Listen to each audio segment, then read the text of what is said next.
Welcome, Exiles, to my new build project of a skill I've always hated. And by always hated, I mean I've wanted to like it, but every time I played it, it just felt terrible. The problem with Voltaxic Burst is the delay. Well, not just the delay, it also awkwardly splits your damage between Chaos and Lightning, which means it feels bad to invest in Penetration, one of the most effective stats to scale your damage if you're an elemental build, where it feels bad to scale into, like, Wither, because you're only scaling 40% of the damage at that point. Stuff like that starts to make it feel bad to invest because it's split awkwardly, and there's no way to full convert to just Chaos without Voltaxic Burst, which is basically like, hey, let me just use a garbage weapon just so this can be one damage type and I can focus on it, type of thing. Anyways, side tangent, the real problem is the delay. The delay means if I'm fighting and mapping, there's this awkward feeling of, say I stop to pick up loot, and I've stopped casting, then the next time I'm trying to destroy an enemy, I have to cast again and wait for the delay for then the enemy to die. There's this awkwardness to it. Same with if you're bossing, it's going to be hard for you to time when you're doing damage. Say you pre-cast a bunch to do a bunch of damage to the boss, and the boss goes into some immunity phase where you have to dodge a bunch of attacks, and then all your pre-casts don't hit the boss. There's stuff like that that happens, and it's very awkward to it. Now, the solution can be, hey, you just make the duration of Voltaxic Burst like nothing, similarly to how you'd play Storm Call, and that also has a problem, which is you don't actually get the full scaling of the skill. The skill is built around this scaling that says, for every cast waiting to occur, you get 1% more damage. So say you can stack up to 100 of these casts before the first one you cast goes off, it will do 100% more damage. So it's telling you, hey, if you want to do a lot of damage with this skill, you gotta have a nice delay in there. But also means, hey, you're gonna hate playing the build. Now, what I mean by I've found the solution to making this not feel bad to play, it's a ward loop.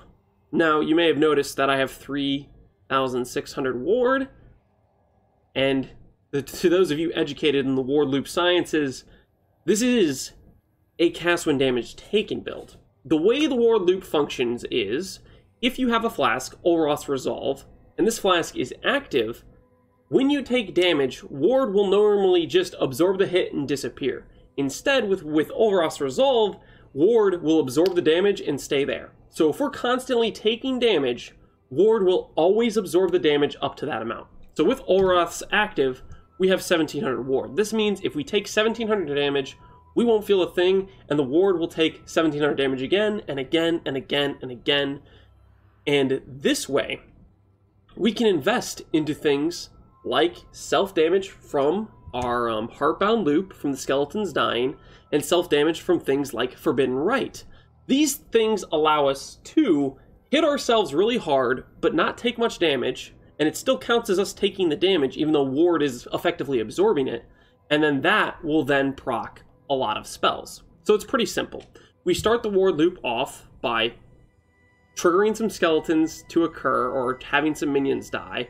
I do it simply by a weapon swap, and I probably should turn off the sound because this is terrible to listen to. And you'll see quite simply here, what happens is every time a summon skeletons goes off, we summon 3 skeletons. We have a very short duration on those skeletons. They run out of duration, they die. For each one of them, we take 420 physical damage. This allows us to then proc Forbidden Rite. Forbidden Rite will then cast, and we take 40% of our maximum life as chaos damage. For us, it's roughly like, I don't know, 1300 damage times 1.52 because we have negative 52 chaos res. This then, in between the phys damage we're taking from the minions and the chaos damage we're taking from Forbidden Rite, will then trigger our high levels Voltaxic Burst. We are also triggering a Flesh Offering and a Desecrate.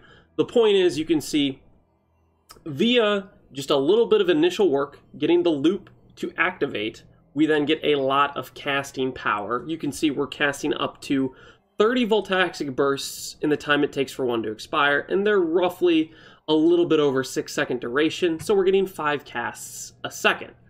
That's a pretty fast cast time, and especially if these things are hitting hard, we're going to be doing a lot of damage. So I'm actually going to go ahead and take out my skeletons so the self-damage loop stops.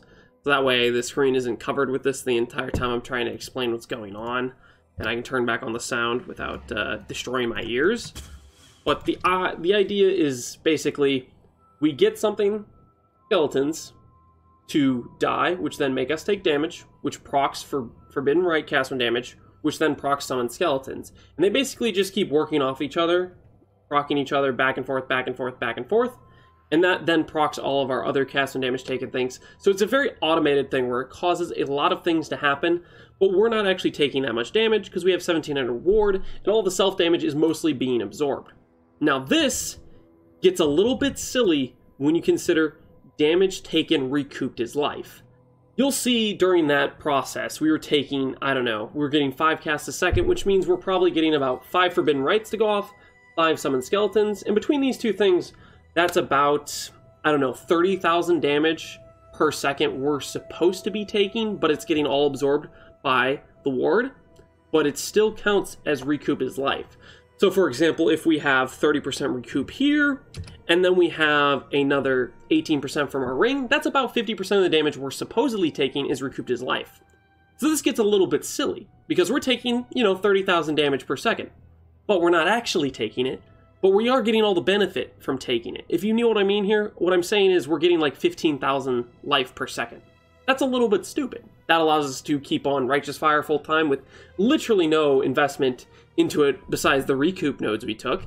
It allows us to be taking a lot of heavy hits or a lot of random hits that get past our ward because we then heal to full very quickly. It's probably some of the best sustain I've ever had in a build, and it's disgusting. Now, credit where credit's due, I haven't made the Wardloop build. I didn't invent this. To be honest, I'm not sure who the first person to make a Wardloop was. I just want to throw this out there. This isn't an original idea by me. There's people like Grints, there's a buddy of mine, Anathema. There's a few other people that have been pushing this build and basically min-maxing it for a while.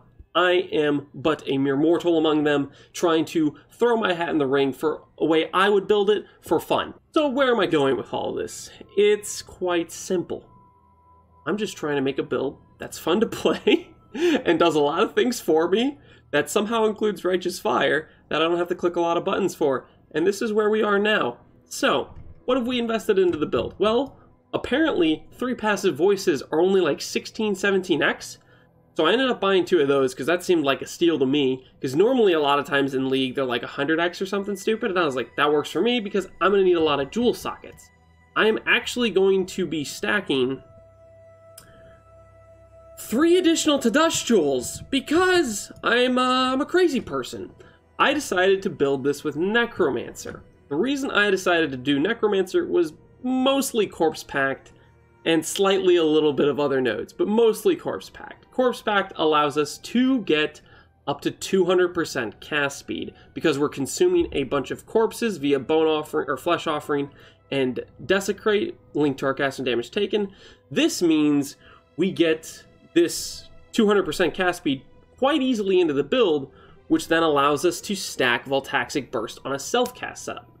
The way I'm working this is simply put, my main damage is the cast when damage taken setup, but when I get to a boss, I can go and start just casting Voltaxic Burst, linked to Spell Echo, and I was thinking about, I have it linked to Increased Duration, I might swap that out for faster casting, I haven't really decided, but the idea is pretty simple. We get to a boss, it's spawning in, I have time to kill, and I just start casting a ton of Voltaxic Burst.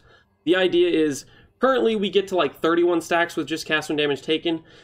Once we get into self-casting it, I think we can get at least over 100, and hopefully I would like to take it even further once we are able to get our Uber Lab and get Mistress of Sacrifice. This is going to require quite a few extra passives because I need to get about 3 additional jewel sockets into the build more than I already have, which is going to be, it's going to be a bit rough to do. It should be doable, but the idea is we're going to get a lot more skill effect duration for Mistress of Sacrifice, which means we have to counteract that for the skeleton duration so we don't brick our cast and damage taken loop, but it also means we're going to have a much longer period of time to stack up Voltaxic Burst, as well as get us some more cast speed because we'll have the Flesh Offering affecting our character as well.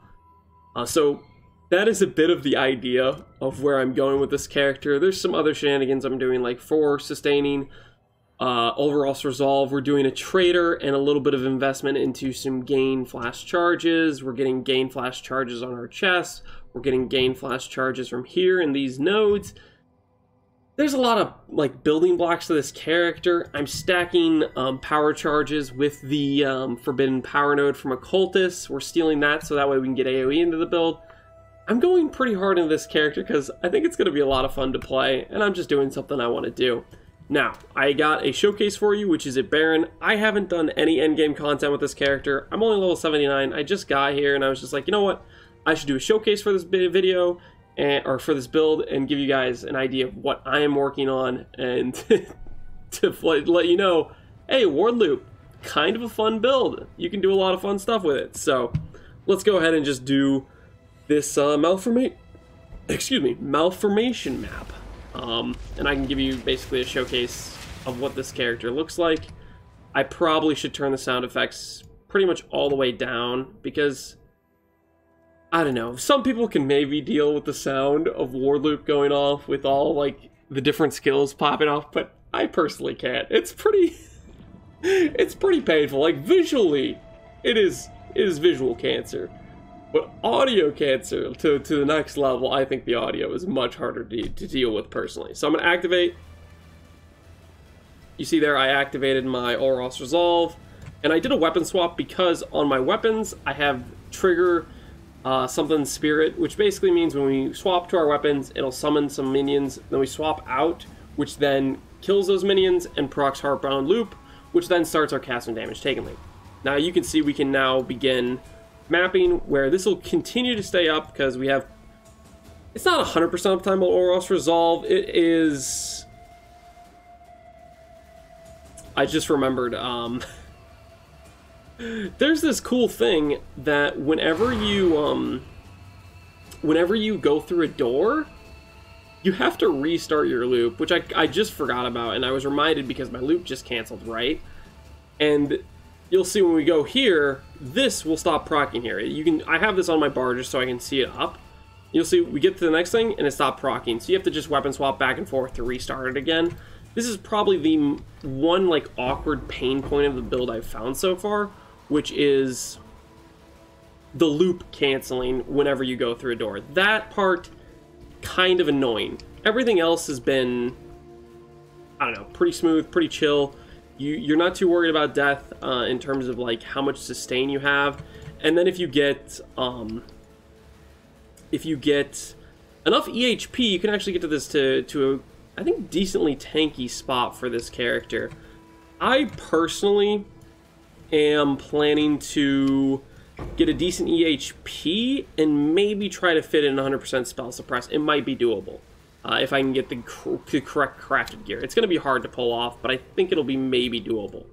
So, currently for this character, I just canceled it again because I guess I had bricked mana at some point because of the squares, I think, maybe. But you can see there are some things that can brick your, I guess, your loop. And that's why I have this on the bar. It's just so you can see when it happens, see when it occurs, and be aware of it, right? That's the whole purpose for all that. That and the going through doors thing threw me through a loop because I didn't realize that's what was happening when it first was happening to me, right? Okay, so now we're going to get to Baran. We go through the door, we re-proc to get the loop going.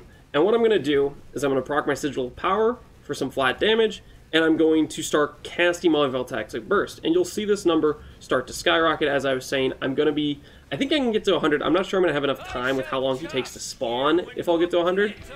Probably not, and then I'm going to proc my Focus and my Valrighteous Fire. So this is pretty disgusting damage. For a possessed, I think it was a possessed Baran. I'm pretty sure Unique Boss was possessed. Yeah, Unique Bosses are possessed. So that was a possessed Baran. I don't know what he was possessed with, but generally possessed means they're either like more tanky or they have more damage or something. And you can see that damage is pretty disgusting, and I'm only level 79. I have a lot to invest into still. I think it's safe to say Wardloop can get pretty disgusting, but it does come at a cost. This isn't a cheap build to make, so I will update you guys on the progress of this character as I upgrade it, as I change things around, as I mess with other things and see what works, what doesn't work. Hopefully you enjoyed this preview and this insight into what Wardloop is and how I am personally building it. I'll try to keep you guys updated. As always, Take care, Exiles. I hope you enjoyed the video. Peace out.